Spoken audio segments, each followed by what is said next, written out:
It was a cold and gray November day. I stood in a vacant lot in Chicago, the damp wind chilling me to the bone as I took in my surroundings.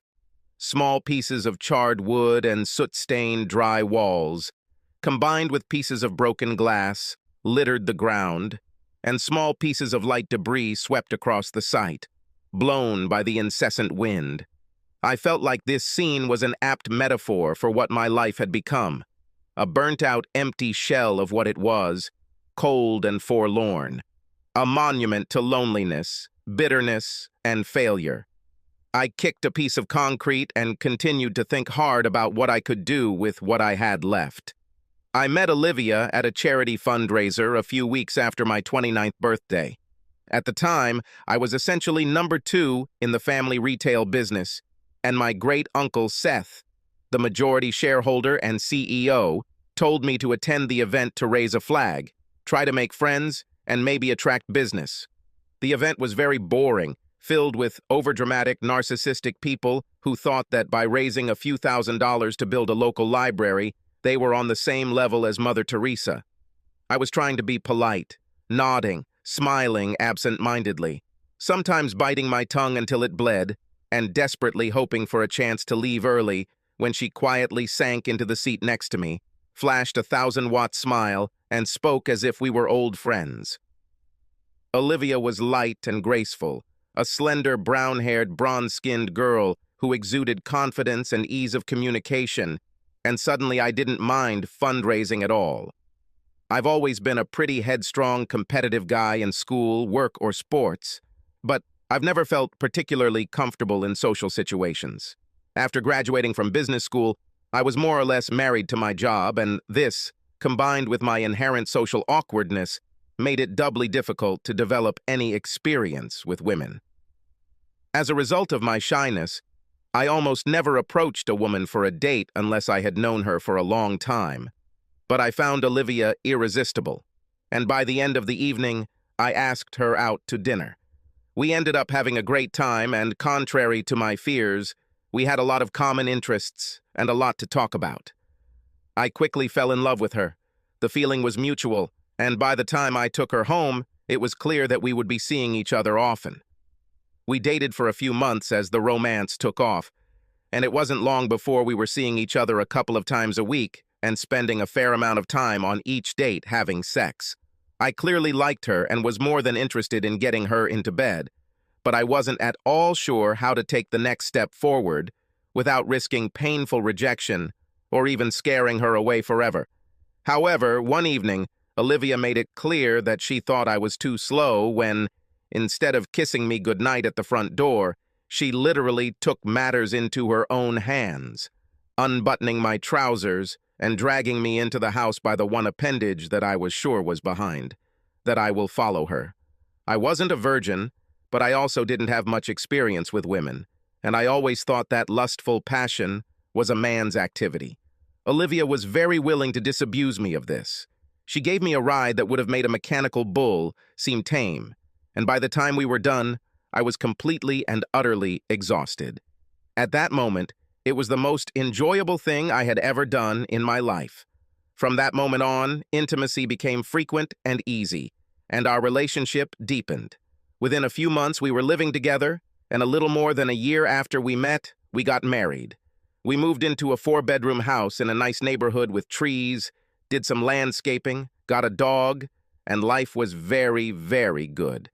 Almost everything about marriage suited me. The end of loneliness that I did not want to admit, unconditional emotional support, the physical satisfaction of meaningful sex, having someone to love and be loved. It was everything I wanted and more. Of course, there were some problems. I was always a little busy at work, so Olivia was a little frustrated with my availability, and there were probably a few other habits that she found a little annoying. Naturally, something irritated me too. Perhaps the biggest challenge was that we had to interact with her family a lot more than I would have liked. Don't get me wrong, I didn't dislike her family. They were good, decent people, generally polite, and didn't have any particularly unpleasant personality traits, but I just didn't want to spend much time with them. Her parents were an outgoing, friendly couple, and they seemed to like me, but they tended to lecture us about how we should live and put a certain amount of pressure on us to have children. But we were never around each other long enough for it to particularly annoy me, so it wasn't much of a problem. Her little sister Mindy and her husband were a little more problematic for me. Mindy was a shorter, slightly rounder version of Olivia. She dressed like Olivia, talked like Olivia, and when Olivia was around, she was never away from her for more than a few minutes. They were like virtual Siamese twins, whispering conspiratorially, laughing at inside jokes and gossiping shamelessly about friends and family. And since she and her husband lived 15 minutes away from us, we spent quite a lot of time together. There's nothing wrong with that, I suppose, and maybe it was jealousy, but when she was with Mindy, she wasn't really with me, and it was more than a little unpleasant. Mindy's husband didn't make things any better either. He was a tall, fair-haired, good-looking guy named Bruce, friendly, easygoing, and, in my opinion, not particularly smart. He took over his family's furniture store in Joliet, and it was his favorite, and sometimes only, topic of conversation. He talked about the store as if it were Microsoft and he was Bill Gates, bragging about how well it was run and how no one else in the furniture business knew what they were doing. The problem with this view was that the store was struggling, and I was sure anyone who knew anything about business knew that part of the problem was Bruce himself. But I wanted peace, and I wanted Olivia to be happy, which meant not causing problems with her family, so I spent more than one evening nodding my head numbly as I listened to Bruce continue. We had been married almost 2 years when Olivia first asked me to help Mindy and Bruce. She had prepared a fancy dinner with candles and music to set the mood and dressed in a way that promised a nice night in bed. So, as a typical newbie husband, I figured she was just interested in having a great roll in the hay with me. But as the evening went on, it became clear that she had her own plans. She continued to talk about how lucky we were to have such a large income, and how she felt we were in a great position to help others. Then, with an air of practical misery, she admitted how worried she was about Mindy and Bruce just getting by. It turned out that Bruce owed a certain amount of money and was having difficulty making payments, and without help, he would not be able to complete his inventory list. I quickly realized where this was going and got down to business. How much do they need, Liv?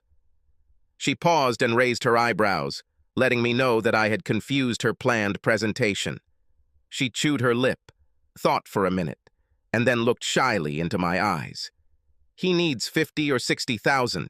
This will make them free and confident. I almost choked. Yes, we were doing well, but most of my money was tied up in a family trust, and that amount would have put a very, very big dent in our ready cash. I knew I could get the money out of the trust if I really needed it, but I didn't want to have to explain that to Bernie Blackman, our chief business attorney, who also handled the trust. He would do what I asked, but I knew that for the foreseeable future, he would be fussing with me to get the money back. He wasn't cruel, he just took his job of protecting the money in the trust, as well as the business, very seriously. As I thought about it, it was the only time in our entire marriage that I tried to brush off Olivia's serious request. I don't know, Liv, that's a lot of money. She frowned. Mindy says that he has some great ideas, and that they will return the money right away. They make good money. If that's what you're worried about, I'm sure of it. Well, I wasn't sure about that. In fact, I was sure that I would flush a significant amount of money down the toilet if I sent it to Bruce. But I wanted Olivia to be happy, so I went ahead and wrote out a check for 60,000, firmly telling Olivia that this meant that we will have to save a little until the money comes back. I once heard advice that if you lend money to relatives, assume that you will never see them again. This sets you up emotionally so that the relationship doesn't deteriorate if they don't return the money. So, in my understanding, it was a gift, a $60,000 gift to Olivia's sister and her relatively incompetent brother-in-law, which I didn't think would solve their problem because I knew he wasn't a good enough businessman to run his own store even with the money. I wasn't happy, but I wanted to be a good guy for her and her family. I wanted to please them, and was ready to shell out $60,000 to do it. 3 or 4 months after I loaned Bruce the money, I was at home, rummaging around the house for a flash drive that had important data on it. I had a bad habit of absent-mindedly putting important things in unusual places, so I practically ransacked the entire house. After checking all the usual places, I wandered into the guest room, looked around the table, and even looked under the bed. When I stood up, I noticed that it was unusually lumpy, at least by the standards of Olivia's house, and was definitely in more disarray than I was likely to cause with my little searching. It was obvious that someone had been lying in it and had hastily pulled up the sheets and covers without making them properly. It didn't seem like a big deal to me at the time, but later that evening, I accidentally mentioned it to Olivia. "Hey, did someone sleep in the guest bed?" I went there recently, and it was pretty unkempt. Olivia began to stutter her answer and looked flushed and nervous. Well, I took a nap there earlier.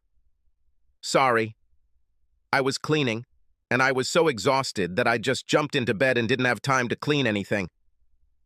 At that point in our marriage, I trusted Olivia so much that the thought that her explanation was anything other than God's honest truth did not occur to me. In fact, I remember thinking it was funny that she was nervous or embarrassed because she needed to take a nap in the middle of the day. But the blanket wasn't the only clue I missed. Over the next year or so, several more strange, inexplicable things happened that, if I hadn't stuck my head so far up my ass, would have shown that Olivia was not a paragon of virtue. For example, I took it as gospel that her usually quiet job as an assistant manager at a small independent bookstore suddenly required her to attend a 5 or 6 hour non-stop meeting every Tuesday. A meeting that was so important that I shouldn't have tried to contact her at this time. I also accepted all explanations about the small bruises that appeared on her body, some of them in relatively private places, or the underwear in the wash that I did not remember her wearing. And then there was the story with orange juice. Olivia started shopping at a new high-end grocery store, which in itself wasn't much of a problem, except that she couldn't buy many of the things I liked, including my favorite brand of orange juice. I complained about this and asked her to change stores, but she insisted that the new store was better and much more convenient for her since it was right on the way home from her Tuesday meetings. Her grocery shopping choices might not seem like a particularly strong indicator that she was cheating, but it was the information that made me finally stop and think, which ultimately led to the epiphany that broke my heart. Less than 18 months after the first loan, Olivia began hinting that Bruce and Mindy might need more money. By that time, he had not returned even a fraction of the original $60,000. And I did not want to give additional money, especially to support an enterprise that I considered unsustainable. So I brushed off Olivia's offer, hoping she'd get the hint and stop asking. But she kept at it and suggested that Mindy and Bruce might lose business if they couldn't upgrade and get more inventory. Still trying to be Mr. Popular, I felt like I couldn't say no outright, so I finally agreed to look at Bruce's business plan and tour his store to see what he wanted to do. I was hoping Olivia would back down if I at least confirmed that this was a bad investment. I met Bruce at his store on Monday morning, and with typical unbridled enthusiasm, he walked me around the store, showed me the floor plan, introduced me to the staff, smiled and patted me on the back like we were the greatest of friends when we stopped to talk with someone. He spoke about his business plan and spoke with great confidence and sincerity about how he was confident that with a little more money to improve inventory and a few upgrades, the store would quickly turn a significant profit. Bruce and I sat down in his office for half an hour, and I shared my doubts. As diplomatically as possible, I let him know that I thought the business had some pretty deep-seated problems. I implied that unless he could optimize and cut costs and prices, he was unlikely to truly increase customer interest and revenue, even with the changes he wanted to make. I even, very gently, suggested that he consider selling the business and doing some other work. But he was very offended by this and repeated that he was sure that a facelift was all that was needed to improve the situation. I didn't have the heart to directly say no to his request for money, so I explained that I didn't have enough personal funds to give him a large loan and that it would have to come from a trust. I told him I would go back and talk to Bernie and see if he could clear the way for the loan, but I couldn't guarantee anything. My plan was to avoid conflict and at least make it seem like I was making a legitimate effort to get him money before delivering the bad news and essentially blaming Bernie for turning him down. Cowardly, I know, but I wanted to keep peace in the family and wasn't in the mood to lose that much money. In truth, Bernie would do almost anything I asked him to do, but I always impressed upon everyone I knew that he had to keep tight control of the trust and that I could not overrule his decisions. It may seem unfair to make Bernie out to be the bad guy, but to be honest, I think he enjoyed the role and never complained to me about it. At the end of the conversation, Bruce nodded his head and flashed a wide, confident smile, letting me know that he felt he would get the credit. He shook my hand firmly and patted me on the back again, making me feel even more guilty as I walked away. I pulled out of the parking lot and drove down the highway, thinking about meeting Bruce and trying to mentally absolve myself of the sins of cowardice and borderline dishonesty that I had just committed in his store. I was driving along, not paying much attention to my surroundings, when I saw something that at first seemed like a strange coincidence, but then developed into a vague, disturbing thought. It was a grocery store, smaller than most big chains, painted green with a large Salvador's sign. It looked so unusual that I was sure that I had never seen anything like it anywhere, but for some reason the name rang a bell, and I couldn't immediately understand why. I pondered this for several minutes before it finally dawned on me. Salvador's was the name of the store Olivia started shopping at, a store that didn't stock my favorite orange juice and was much easier to get to. Only this store wasn't near her work, our house, or anywhere else it would make sense for her to be during the week, so it just didn't make any sense that this store was convenient for what she did on Tuesdays. Unless, of course, she did it in a furniture store. Thinking about it, some disturbing possibilities began to appear. I made a U-turn and drove past Salvador's, then headed back to Bruce's furniture store and sat in his parking lot for a few minutes. I pulled out my cell phone and checked that this was the only Salvador's store in Chicago, and then spent 15 or 20 minutes thinking about all the possible reasons why she might shop there.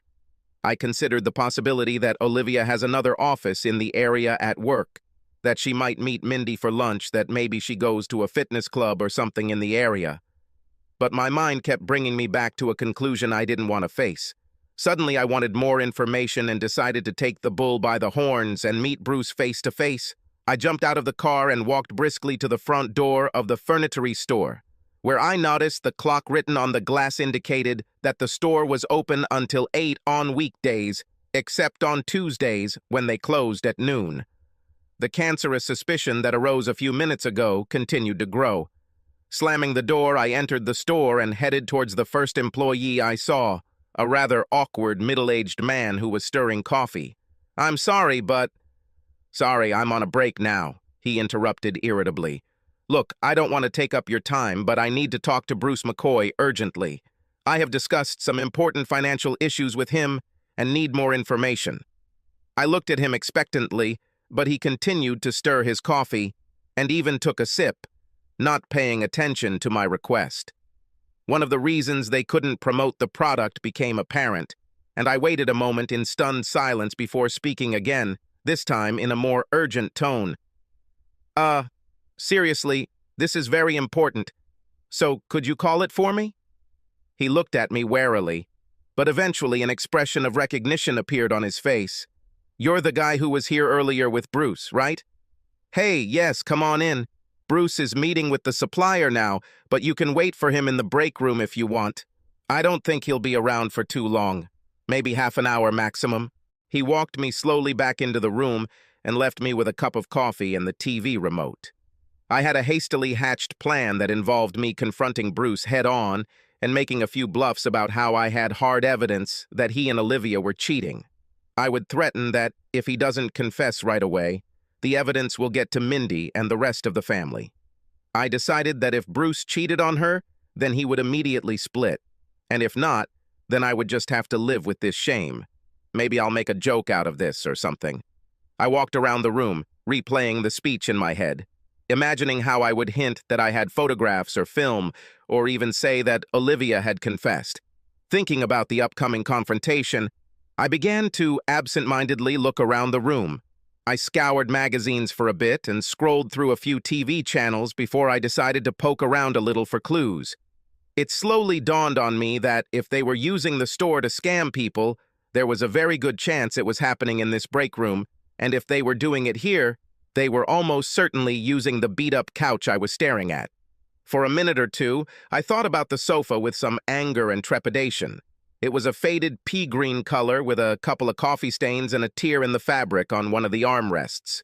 It had clearly seen better days and would probably be more at home in a junkyard or some second-hand store. I lifted the pillow and my pulse quickened a little when I saw that it was a fold-out bed, and there were sheets on it. I quickly checked that Bruce was still in his office, and then pulled out the bed. The sheets were a mess, full of wrinkles, with a couple of slightly darker, yellowed areas just where you'd expect a wet spot from sex. There looked to be a lipstick stain or two, and the bed smelled faintly of perfume. Opening the bed, I saw some debris on the floor under the sofa, so I reached into the space above the bed with my right hand, stretched and strained, to reach the uncleaned carpet below, pulling up the items one at a time. In the end, I found a pen, 37 cents in change, a broken coffee cup, an empty tube of KY gel, and a receipt from a restaurant. The check was from a Mexican restaurant Olivia liked to eat at, and there was her signature there, smooth and elegant and incriminating. Even looking back, I realized that the check was just flimsy circumstantial evidence that could easily be explained away by any number of stories or excuses. But somehow, finding it lifted the final fog from my thoughts, and the little unpleasant oddities about her Tuesday appointment schedule, her bruises, her use of underwear, and the mess in her bed all added up to a clear picture of a cheating wife and a shitty brother-in-law. Suddenly, my plan to scare Bruce into confessing seemed like a bad idea. I needed clear evidence of betrayal, and I understood that confrontation could nullify everything, or even make it impossible to prove it. But now, knowing the likely time and place of their likely betrayal, I could almost certainly gather the information, the evidence, that I needed to be sure. I folded up the bed and sat on the sofa, clenching my teeth in rage, my heart pounding. I've been cheated a couple of times in business deals, and I remember being cheated at cards once, but never in my life have I felt anything remotely resembling such betrayal. I was on the verge of screaming, crying, yelling, and punching the wall, all at the same time. But gradually, from this emotional whirlpool, one burning desire began to emerge. The desire to get even. I calmed down a little and began to think about my situation, trying to think as detached and unemotional as possible. I thought about the vulnerabilities of Bruce and my wife and how I could exploit those weaknesses to gain some gratification for my wounded ego when I had hard evidence. My first fantasy was to beat the crap out of Bruce, but I only saw that as a prison sentence. My second thought was to refuse the loan and insist that all outstanding money be returned to me immediately. But I remembered what Bernie told me once when I was considering financing from a bank that was being particularly aggressive. He advised against it, saying that if you owe someone money, especially someone who doesn't have your best interests at heart, then they have you by the balls. I wanted to take Bruce by the balls. Looking back into Bruce's office, I saw him standing and shaking hands with the supplier.